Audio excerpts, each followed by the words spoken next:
আসসালামু আলাইকুম দর্শক। রাজনীতিতে একটি নতুন মেরুকরণ সমাগত।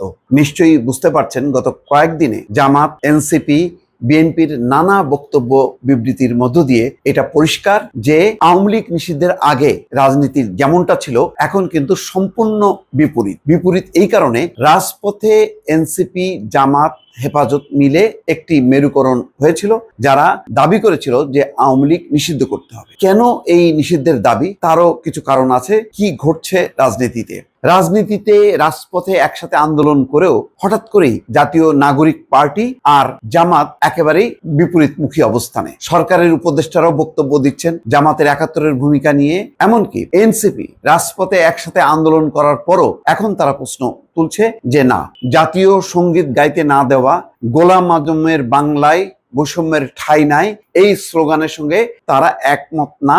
তারা বলছে যে ৭১ হচ্ছে মূল ভিত্তি, এটাকে অস্বীকার করে বাংলাদেশের রাজনীতি হবে না।